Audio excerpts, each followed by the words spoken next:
మీ ఎలాంటి వ్యాపార ప్రకటనలకైనా వెంటనే మా ఛానల్ సంప్రదించండి. ప్రస్తుతం మనతో పాటు ప్రముఖ ఆధ్యాత్మికవేత్త, జ్యోతిష వాస్తు పండితులు, లలితాదేవి ఉపాసకులు బ్రహ్మశ్రీ నానాజీ పట్నాయక్ గారు ఉన్నారు. గురుగారితో మాట్లాడదాం. నమస్కారం గురుగారు. శ్రీమాత్రే నమః. గురుగారు, మే నెల ఓవరాల్ గా కుంభరాశి వాళ్ళకి ఎలాంటి అదృష్టం రాబోతుంది ఈ మాసం? వీళ్ళు ఎలాంటి జాగ్రత్తలు తీసుకుంటే ఈ మాసం వీళ్ళకి కలిసి వస్తుంది అంటారు? మే నెలలో మనం గనక గ్రహస్థితులు చూసుకుంటే వీళ్ళకి 2వ స్థానంలో శని. సర్వసాధారణంగా ఏంటంటే ఏలినాటి శని నడుస్తుంది అనే ఒక చిన్న ఉంటుంది. కానీ నేను ఒకటే చెప్తాను, ప్రతి జాతకుడికి ఒక 60 ఏళ్ళు పైబడి బతికాడు అంటే 3 సార్లు వస్తుందండి ఏలినాటి శని. 3 సార్లు అర్ధాష్టమ శని వస్తుంది, 3 సార్లు అష్టమ శని వస్తుంది ప్రతి ఒక్కరికి కూడా. నువ్వు ఏలినాటి శనిలో మొత్తం మనిషి ఎందుకు పనికి రాకుండా పోయేటట్టయితే భూమి మీద ఉన్న ప్రతి ఒక్కటి ఎందుకు పనికి రాకుండా పోవాలి, అవునా కదా? మరి కొంతమంది బాగానే ఉన్నారుగా. 12 రాసుల్లో వీడు ఖచ్చితంగా 3 సార్లు వచ్చే ఉంటుంది కదా. కాబట్టి నేను అనేది ఒకటే, ఏలినాటి శని కేవలం మీకు శ్రమనిస్తుంది అంతే, లేట్ చేస్తుంది. ఎందుకు? అది కూడా శని ఏదో చేయడం కాదు. శాస్త్రాలు ఏం చెప్తున్నాయంటే గ్రహాలు ఫలితాలు ఇవ్వడం కాదు, గ్రహాలు ఫలితాలను సూచిస్తాయి. కర్మ వల్ల మనం ఫలితం అనుభవిస్తాం, మనం చేసుకున్న కర్మ వల్ల. మనం పూర్వజంలో ఎవరిని ఏదో చేసాం, ఆ కర్మ ఇంకో రూపంలో మనకు వస్తుంది.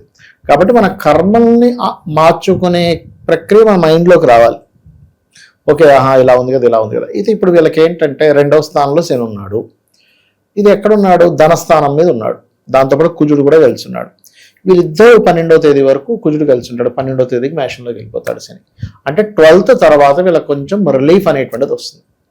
అయితే ఈ మిగతా గ్రహాల యొక్క స్థితిగతులను బట్టి ఈ మే మాసం ఎలా ఉండబోతుంది ఏమిటనేటువంటి విషయాలు చెప్తుంది నేనైనప్పటికీ, చెప్పిస్తుంది సాక్షాత్ లలిత అమ్మవారిగా భావిస్తూ ఆ లలితాంబిక అమ్మవారి యొక్క అనుగ్రహం పరిపూర్ణంగా కలగాలని మనస్ఫూర్తి కోరుకుంటూ, మే తర్వాత కొంత ఫైనాన్షియల్ ఇంప్రూవ్మెంట్స్ కలుగుతాయి.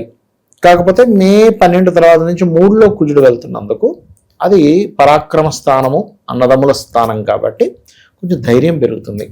అన్నదమ్ములు, అక్కచెల్లెలు వరుస వాళ్ళతో, లేకపోతే మీరు జనరల్గా మీరు మాట్లాడుకునేటప్పుడు అది కొంచెం జాగ్రత్తగా చూసుకుని మాట్లాడాలి.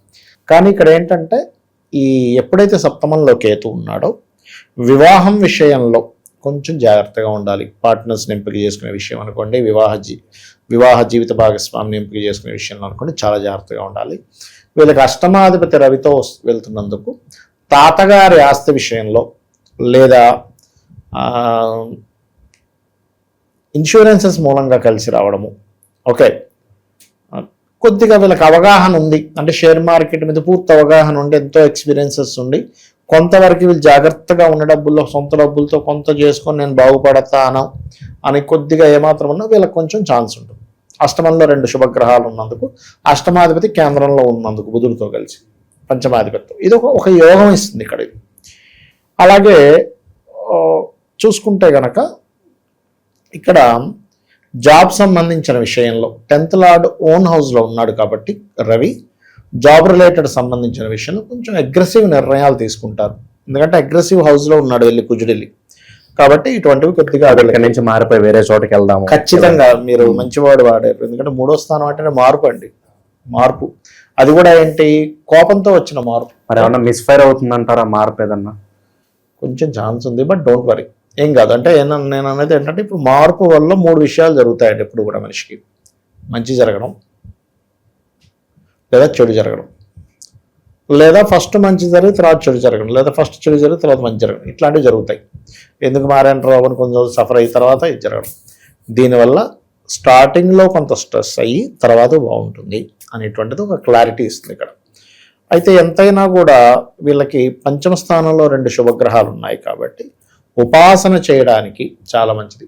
ఎవరైనా ప్రపోజ్ చేయడము, అండ్ ఫ్రెండ్స్, మంచి ఫ్రెండ్స్ తోడవడము, కొత్త ఫ్రెండ్స్ వీళ్ళకి క్రియేట్ అవ్వడం, ఇవన్నీ కూడా జరుగుతాయి ఈ సమయంలో.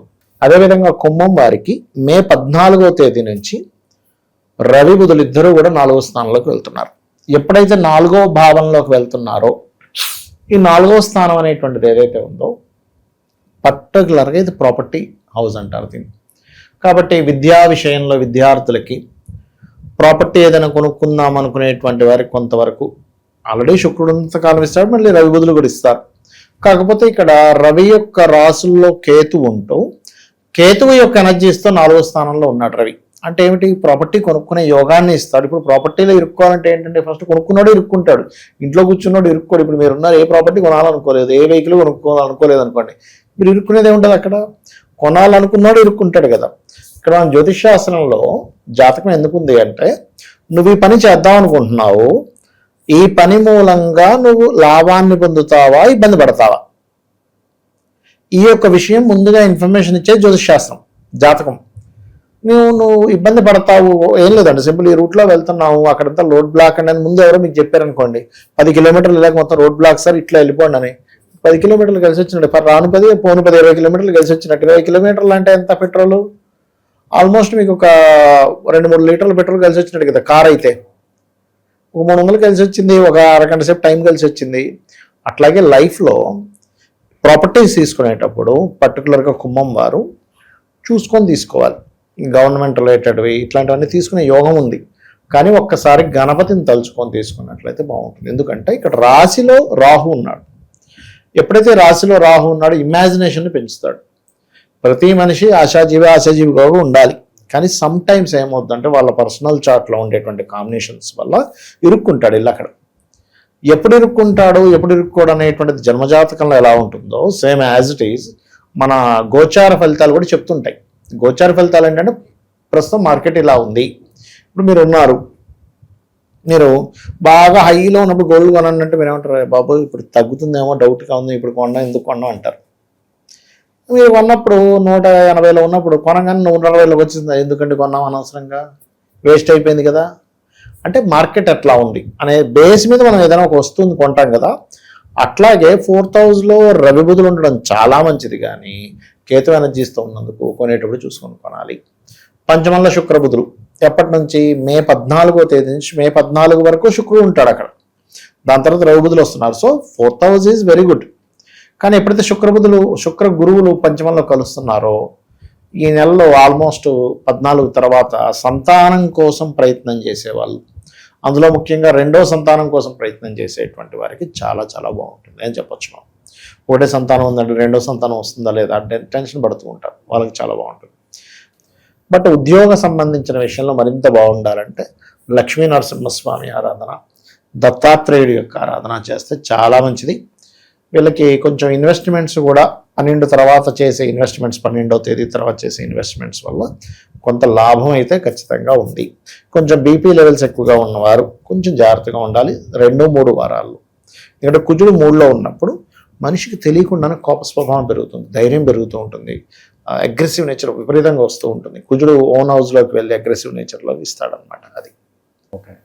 ఓవరాల్గా ఈ నెల ఈ రాశి వాళ్ళకి ఏ విధంగా ఉండబోతుంది, ఎలాంటి జాగ్రత్తలు తీసుకోవాలి, మంచి విశ్లేషణ అందించారు సార్. ధన్యవాదాలు. శ్రీమాత్రే నమః.